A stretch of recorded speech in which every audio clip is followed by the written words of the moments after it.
राजन ने फिर से मोदी का किया घेराव, बोले अल्पसंख्यक विरोधी छवि से दुनिया में हो रहा है नुकसान। भारतीय रिजर्व बैंक के पूर्व गवर्नर और मोदी सरकार के आलोचक रघुराम राजन ने एक बार फिर से केंद्र की नीतियों पर तल्ख टिप्पणी की है। उन्होंने कहा है कि भारत की अल्पसंख्यक विरोधी छवि के चलते देश की कंपनियों को अंतर्राष्ट्रीय बाजारों में नुकसान झेलना पड़ सकता है। रघुराम राजन का मानना है कि देश में अल्पसंख्यकों को निशाना बनाया जा रहा है। उन्होंने इस पर चिंता जताते हुए कहा कि भारत की अल्पसंख्यक विरोधी छवि से भारतीय उत्पादों के लिए बाजार का नुकसान हो सकता है। रघुराम राजन के अनुसार ऐसी छवि से विदेशी सरकारें हमारे देश पर कम भरोसा करेंगी। उनका सोचना है कि दुनिया भर में भारत को धर्मनिरपेक्षता और लोकतंत्र के लिए जाना जा रहा है, लेकिन अब हमें छवि की लड़ाई लड़नी पड़ी है।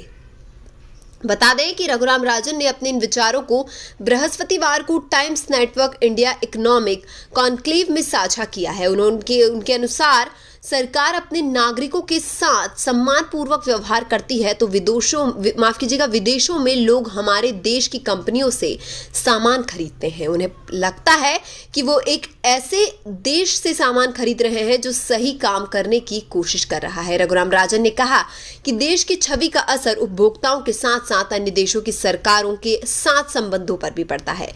उन्होंने उदाहरण देते हुए समझाया कि यूक्रेन के राष्ट्रपति व्लादिमीर ज़ेलेंस्की को अपने देश की रक्षा के लिए खड़े व्यक्ति के रूप में देखा जाता है। यही वजह है कि दुनिया भर के देश यूक्रेन के साथ व्यापार करने से पीछे नहीं हटते, लेकिन कुछ देश रूस के साथ व्यापार करने से बचने लगे हैं। दरअसल बीते कुछ सालों में से सामाजिक कार्यकर्ता और विपक्षी दल के नेता आरोप लगा रहे हैं कि मोदी सरकार अल्पसंख्यकों के साथ भेदभाव करती है। उनका मानना है कि देश में दलितों, पिछड़ों और मुसलमानों के साथ अन्याय होता है।